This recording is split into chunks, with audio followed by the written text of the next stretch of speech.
주의 날개 그늘 아래라는 제목의 말씀 선포하겠습니다. 에덴을 잃어버린 것은 우리에게 큰 아픔이죠.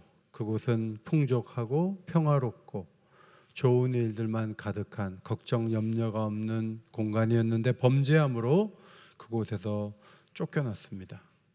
엉겅퀴와 가시가 나는 거친 땅에서 농사를 지어야 했던 아담과 하와의 고충을 우리가 떠올려 보면 에덴을 잃은 것은 인류의 큰 손실이 아닐 수 없습니다. 땅만 거친 것이 아니라 미움이 있고 또 보복이 있고, 그래서 형 가인이 동생을 죽이는 일이 있고, 라멕이 사람을 죽인 후에 아내들에게 사람 죽였다고 자랑하듯 이야기하는 폭력 사회가 금세 만들어졌습니다.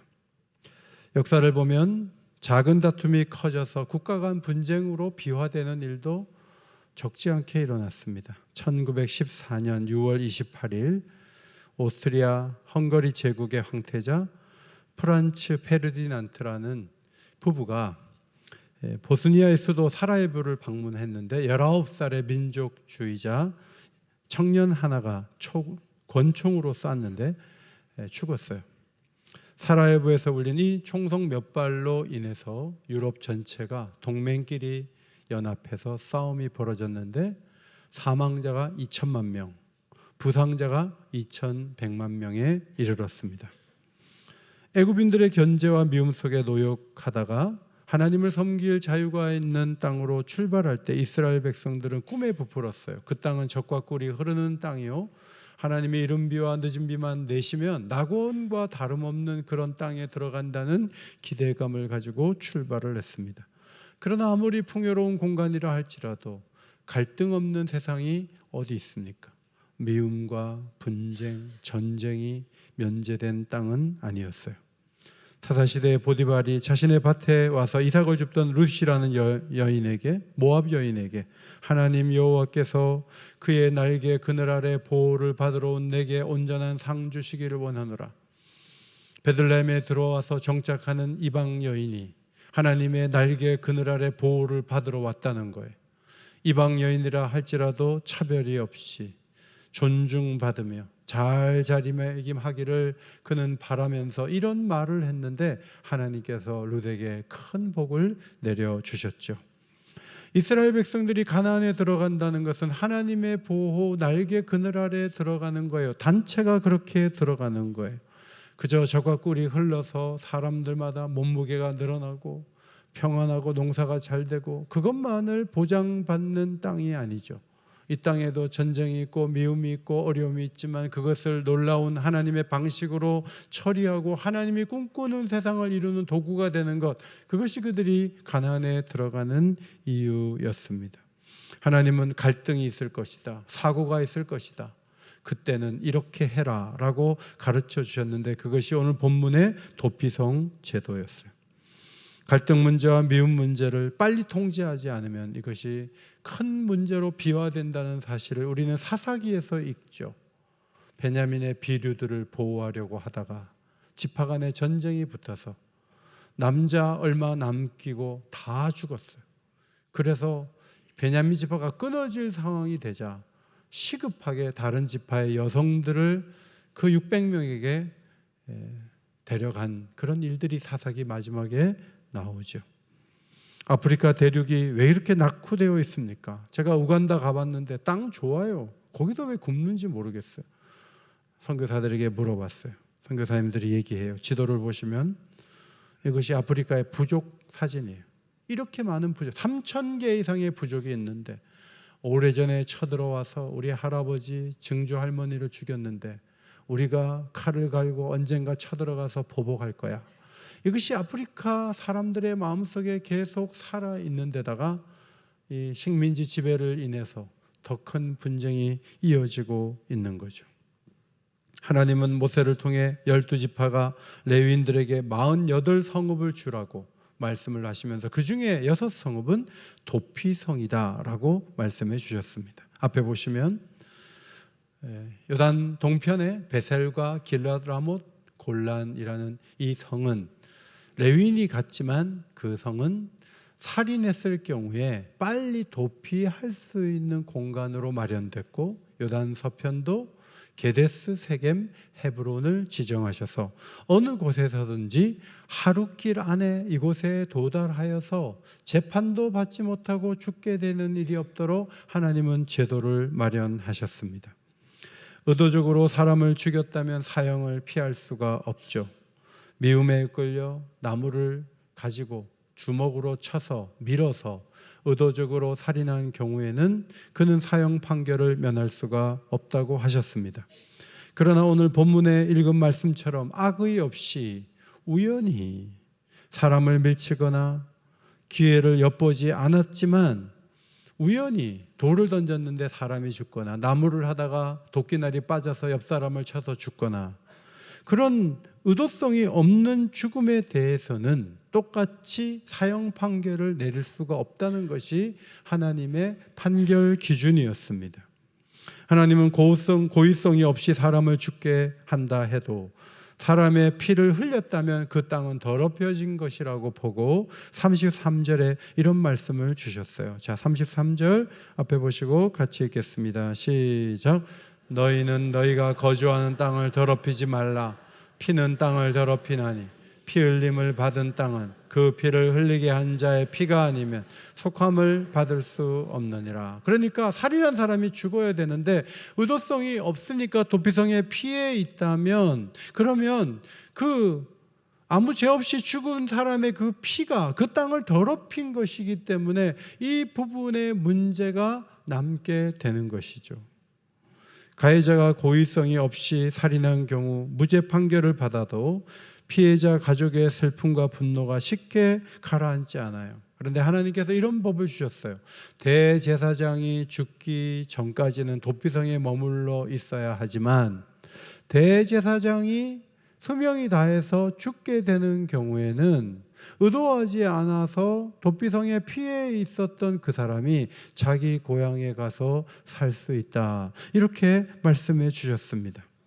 그렇게 하심으로 사적인 보복을 할 감정을 가라앉히시고 먼 미래에 그 사람이 원래의 자리로 돌아갈 수 있는 길을 열어주시는 방식으로 이 문제를 해결해 주신 것입니다. 이스라엘 백성들은 율법에 대한 존중이 있는 사회를 이루었고 말씀의 빛 가운데 거했던 사람들이었어요.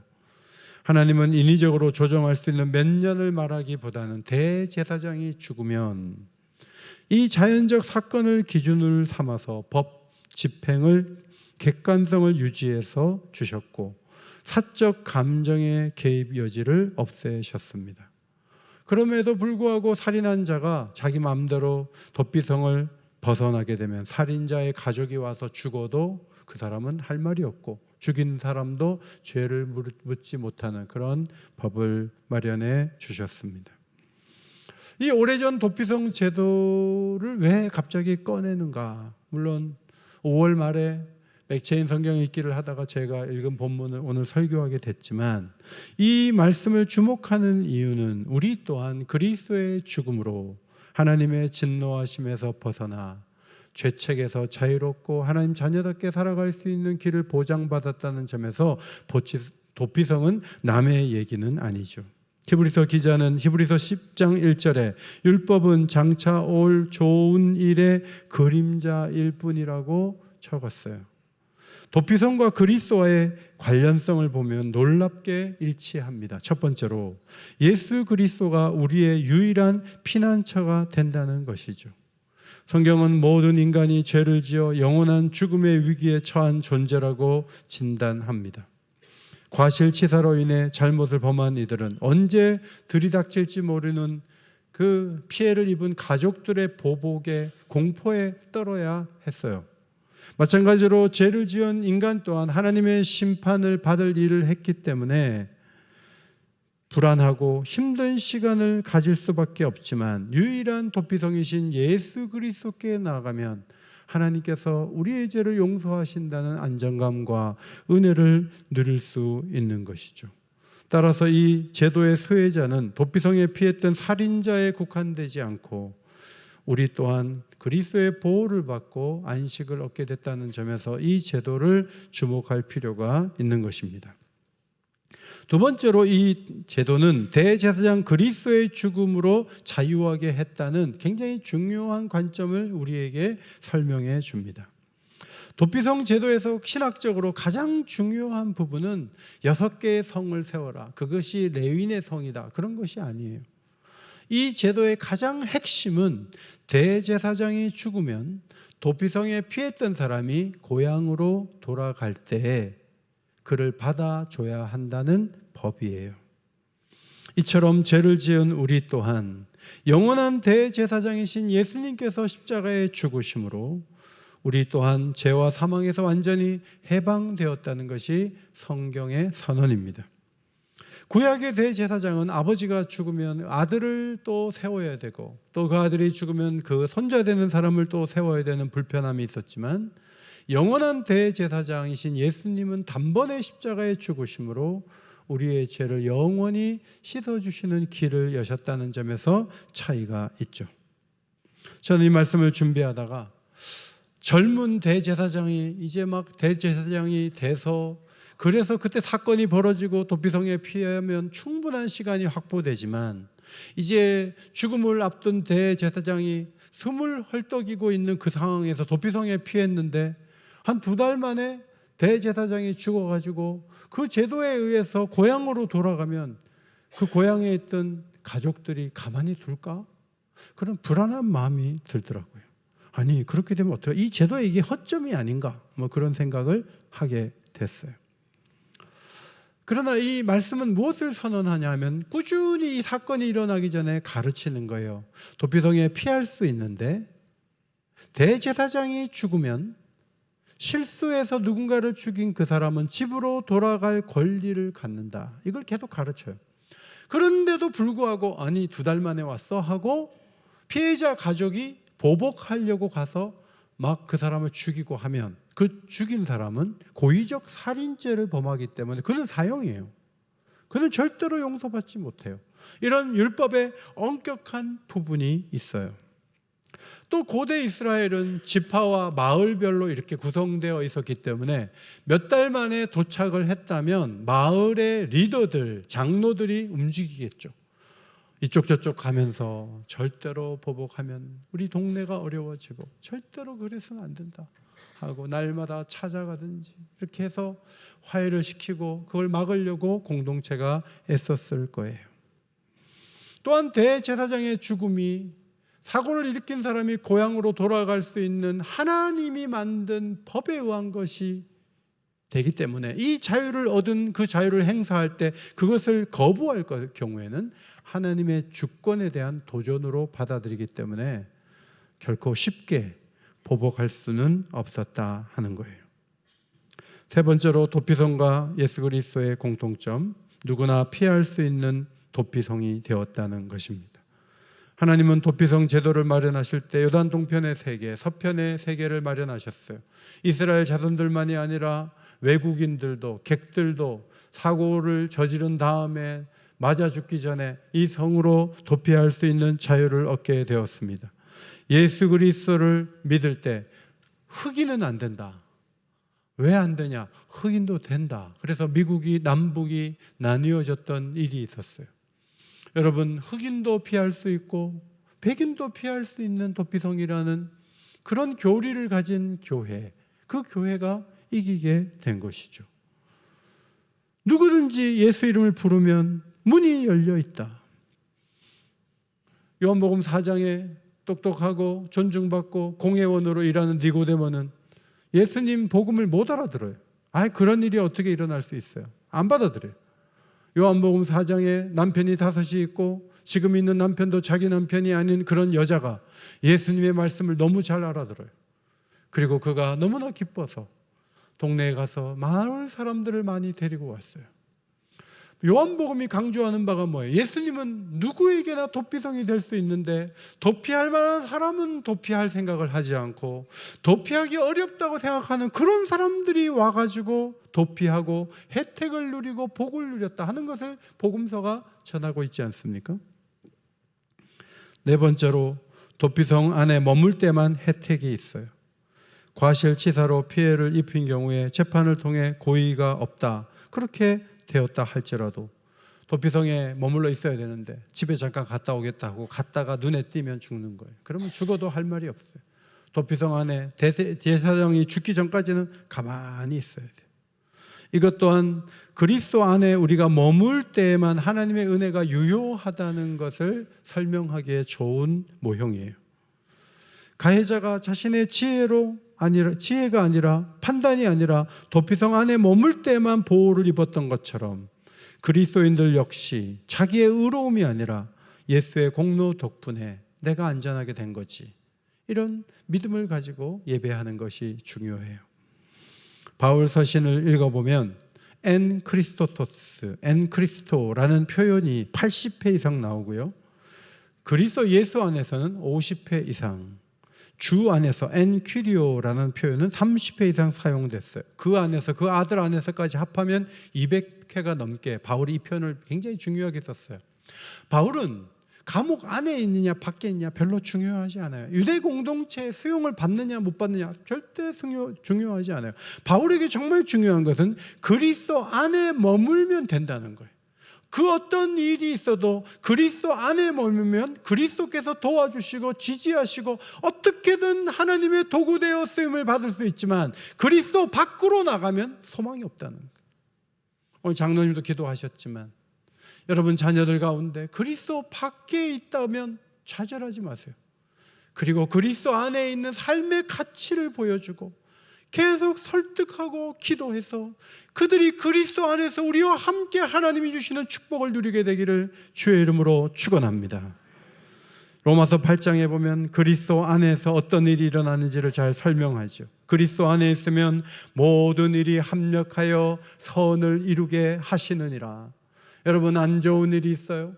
요셉처럼 형들에게 팔려가요. 그런데 그것이 애굽에 가서 먼저 총리가 되는 첫 번째 하나님의 인도하심 이민이 되지 않았습니까? 나쁜 일임에도 불구하고 그것이 뚜껑을 열면 하나님이 지혜를 가지고 놀랍게 인도하는 일로 바꾸어 놓으실 수 있는 지혜가 있는 분이 하나님이시라는 거예요. 32절에 아들과 함께 모든 것을 우리에게 주시지 않겠느냐. 아들도 아끼지 않고 주셨는데 그리스도 안에 있는 자에게 무엇이 아까워서 안 주시는 그런 인색한 하나님이 아니라는 거예요. 31절 이하의 말씀 보면 그 누구도 그 어떤 것도 우리를 그리스도의 사랑에서 끊을 수 없으리라. 그리스도 안에서는 이런 축복이 보장되어 있다는 거예요. 37절 이 모든 일에 우리를 사랑하신 이로 말미암아 우리가 넉넉히 이기느니라. 여러분, 그저 그리스도 안에 있으면 보복당하지 않아. 하나님께 그냥 하나님의 진노의 대상은 아니야. 그냥 조용히 살 수 있어. 이 정도가 아니에요. 그리스도 안에 있으면 놀라운 하나님의 축복이 이어질 수 있다고 바울이 강조한 말씀이 로마서 8장이에요. 도피성 제도를 인간관계에 적용해 봐요. 우발적인 잘못을 저지른 사람에게 안전지대를 제공한 도피성, 사적인 복수를 멈추게 한 이 도피성을 대인관계에 적용해 봅시다. 세 가지로 정리해 봐요. 첫째로, 잘못을 범한 이웃에게 우리가 도피성이 되어줄 수 있다는 거죠. 우리는 누군가에게 의도하지 않게 상처를 주기도 하고 받기도 해요. 어떤 경우에는 내가 뭐 의도한 것도 아닌데 내가 뭐가 미안해 이렇게 나와요. 그건 아니에요. 의도하지 않았어도 상대방이 상처를 받았으면 미안하게 생각하는 게 마땅한 거예요. 내가 뭐 사람을 죽이려고 죽었나, 어떻게 하다가 그렇게 된 거예요. 이렇게 하지 않잖아요. 피해가 있잖아요. 자기 삶 속으로 못 들어오잖아요. 잘못을 범한 거는 범한 거잖아요. 그런데 여러분, 도피성 제도를 잘 생각해 보세요. 가해자에게 잘잘못을 따지기 전에 그들에게 명예를 보호해주고 실수한 사람에게 비난의 말을 쏟아내기 전에 그가 해명할 기회를 주고 숨을 고를 수 있는 여유를 주는 것은 얼마나 중요합니까? 공동체 안에서 말실수를 하고 약점으로 인해 막 구설수에 오를 때 거기에 가담해가지고 더 큰 불을 만드는 것은 도피성 제도를 배우지 못한 사람의 모습이에요. 무분별한 공격이 있을 때 방어벽 역할을 해주는 것이 도피성을 배운 사람이 할 일이에요. 그러니까 자녀들이 막 힘들어서 막 아버지가 막 화내서 할 때 엄마가 도피성이 돼줘야지. 엄마도 공격하고 아버지도 공격하면 애는 집을 나가요. 마음 둘 곳이 없으면 어떻게 할 수가 없어요. 누군가 방어벽이 돼줘야 돼요. 두 번째, 보복 심리를 내려놔야죠. 하나님은 일천번제를 드린 솔로몬에게 뭐든지 줄게. 근데 솔로몬이 기특하게도 재판할 수 있는 지혜 달라 그랬어요. 근데 하나님이 세 가지를 말씀하셨어요. 야, 감동이다.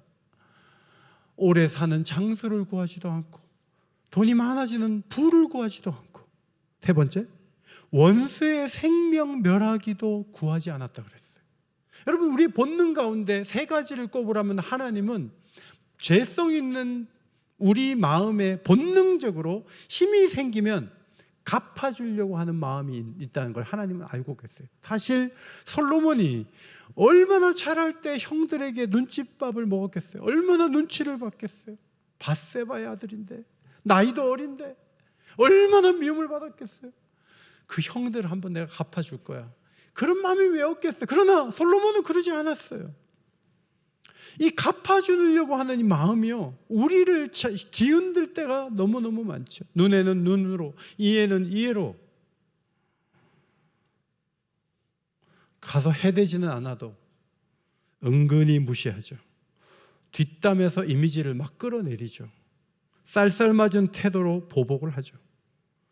그러나 성경은 도피성 안으로 들어가지 마라, 도피성이라는 경계선까지만 가라, 그러나 그 이상은 안 된다. 성경은 그것을 선언해요. 한 걸음 뒤로 물러나 감정을 식혀야죠. 사적인 복수 대신 객관적인 회중의 재판을 받는 것처럼 개인적으로 찾아가 풀려고 하기보다는 공동체의 도움을 받아서 성숙하게 사태를 중재하는 그런 길로 가야 돼요. 세 번째, 그리스도께서 죽으셨으니 이제는 용서해야 합니다. 도피성 제도의 핵심은 대제사장이 죽으면 가해자가 아무런 대가 없이 온전한 자유를 얻어 집으로 돌아갈 수 있는 이 부분에 있다고 말씀드렸어요. 피해자 가족은 도저히 용서가 안 되지만 그를 받아줘야 했습니다. 그것이 이스라엘 사회예요. 그것이 그들의 공동체의 특징이에요. 우리 모두는 예수님이 우리의 고의적, 우리의 우발적 죄를 조건 없이 사면해 줘서 함께 도피성 같은 교회에 모여 있는 사람들이에요. 그렇다면 나에게 상처를 준 이웃의 과거를 끊임없이 들추는 일은 이제 중단해야 합니다. 대제사장이 죽은 후에 고향으로 돌아온 가해자를 이웃으로 받아주어야 했던 것처럼 이런저런 혐의가 있었던 이들을 온전히 용서하고 평범한 일상의 이웃으로 대해주는 포용력을 달라고 우리는 기도해야 합니다. 1, 2차 대전의 거울에 비친 2026년이라는 특집 기사가 한 신문에 계속 실리고 있어요. 갈등이나 전쟁이 국가 간에 일어나는 다양한 함정이 있다고 설명을 해주는데, 저도 이 개념을 보니까 지금 이란과 미국과 또 러시아와 우크라이나 전쟁이 이해가 됐어요. 첫 번째는 투키디데스 함정입니다.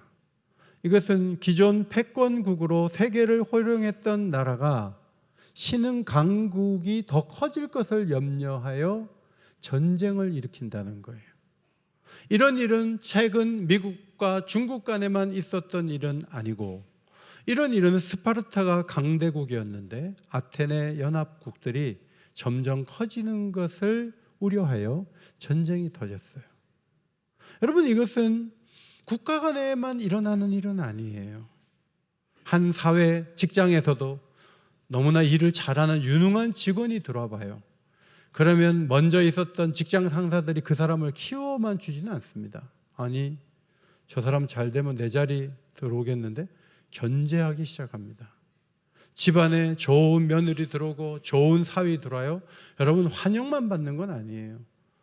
이상한 기류가 흐를 수가 있는 거죠. 두 번째, 킨들버거의 함정이에요. 이것은 기존 패권국이 안보의 역할, 금융의 안정, 자유무역 질서 제공을 포기하거나 상실할 때 세계는 무질서의 함정에 빠지게 된다는 이론입니다. 미국이 세계를 주도하려고 하고 중국이 거기에 맞서면서 세계가 더 혼란에 빠지기 때문에 지금은 대한민국은 대한민국대로 반도체도 잘 만들고 배도 잘 만드니까 나름대로의 세계가 필요한 것들을 공급할 수 있는 역량을 갖추고 있기 때문에 대한민국은 대한민국으로서의 어떤 지위와 역할을 감당하고 세계 여러 나라들이 힘을 모아서 뭔가를 이루어가면 질서를 찾아갈 수 있으니까 우리나라도 역할을 다하자, 뭐 그런 글을 제가 읽으면서 이 함정이 과연 각국이 균등한 역할을 감당함으로 세계 평화가 올 수 있을까 하는 회의가 제 마음에 일더라고요. 교회도 그래요. 교회도 새벽 기도를 열심히 참석했던 시니어들이 싹 빠져나가시고 금요 기도에도 안 나오시고, 그러면 그 자리를 다음 세대가 싹 채우면 교회가 문제가 없지만 시니어들이 빠져나간 자리에 아무도 안 나오면 교회는 옛날만큼 기도하기는 힘들어요. 그 상황에서 무질서가 오게 될 것이고, 기도를 덜 하다 보면 갈등이 오는 것은 시간 문제예요. 그러니까 이런 함정들이 많다는 말씀을 왜 드리느냐 하면, 고의로 잘못했느냐 우연히 그렇게 됐냐, 그 두 가지만으로 문제가 일어나지는 않는 거예요. 지금은 수만 가지 복잡한 문제가 더 많이 일어나서 가정의 어려움이 올 가능성도 커지고 교회 공동체도 사회도 더 많은 위협 속에 우리가 놓여 있다는 말씀이에요. 이것을 좋은 얘기와 이론으로 세상을 바꾸는 것은 불가능해요. 분쟁은 심화될 것이고 우리나라의 무기는 더 많이 팔려 나갈 거예요. 그것이 세계가 앞으로 걸어갈 길이 될 가능성이 매우 큰 것이죠. 그런 세계 속에서 어디가 평화롭고 어디가 안전하겠어요? 우리는 독특한 도피성 제도를 마련하신 하나님의 깊은 뜻을 바라봐야 합니다. 하나님은 시간이 흐르면 용서하고 용납하는 사회적 명령을 따르는 그런 공동체를 원하셨고, 그리스도께서 오심으로 이 제도는 더 놀라운 포용과 사랑의 사회를 이룰 수 있는 가장 중요한 근거가 될 수가 있는 거죠. 이스라엘 역사를 보면 다윗 시대의 가장 큰 공헌자가 요압 장군이지 않습니까? 그는 다윗을 위해 목숨을 버릴 정도로 움직였던 사람이에요. 그러나 그는 사울 왕과 다윗 왕이 하나 될 수 있는 나라를 만들려고 할 때, 모비보셋 그 아들과 뭔가 하나가 될 수 있는 그런 길이 열리려고 할 때 사울의 군장 아브넬을 암살했어요. 그리고 압살롬 사건 이후에 압살롬 진영의 군장을 맡았던 아마사를 또 죽임으로 큰 분쟁이 일어날 수 있는 단서를 제공할 뻔했던 그런 위험한 일을 벌였습니다. 다윗 왕이 아마사를 특별 사면했음에도 불구하고, 왕이 사면했음에도 불구하고 요압은 너는 죽어야 돼 하고 죽여버렸어요. 여러분, 이 요압은요 다윗 왕궁의 근심거리예요. 다윗의 유언에 따라 결국은 솔로몬에 의해 제거가 되었어요. 우리는 도피성 제도를 배우고 예수 그리스도 안에 있는 것의 의미를 배운 사람들이에요. 우리가 세상을 갑자기 다 바꿀 수는 없지만, 여러분 직장에 가가지고 여러분 때문에 누군가 말싸움하고 어려워지는 것은 여러분이 도피성 제도를 배우지 못한 상태로 살고 있다는 걸 보여주는 거예요. 여러분이 어떤 부서에 들어갔는데 그 직장에서 여러분이 평화의 도구가 되고 오해를 풀고 사랑할 수 있는 관계를 만들려고 여러분이 그 직장에 보낸 거지, 여러분이 다른 역할을 하고 항의하고 모든 걸 바로 잡으려고만 하는 그런 사람으로 자리매김하라고 우리를 그 직장에 보낸 게 아니에요. 가정도 그래요. 교회도 그래요. 도피성 제도는 용서와 사랑으로 기다려주고 품어줄 수 있는 길을 마련하라고 우리에게 주신 하나님의 놀라운 말씀이에요. 이 말씀을 배운 자들이 그리스도 안에서 새롭게 적용하고 주 뜻대로 걸어감으로 더 좋은 사회를 만들어낼 수 있는 주의 축복을 누리게 되시기를 예수의 이름으로 축원합니다.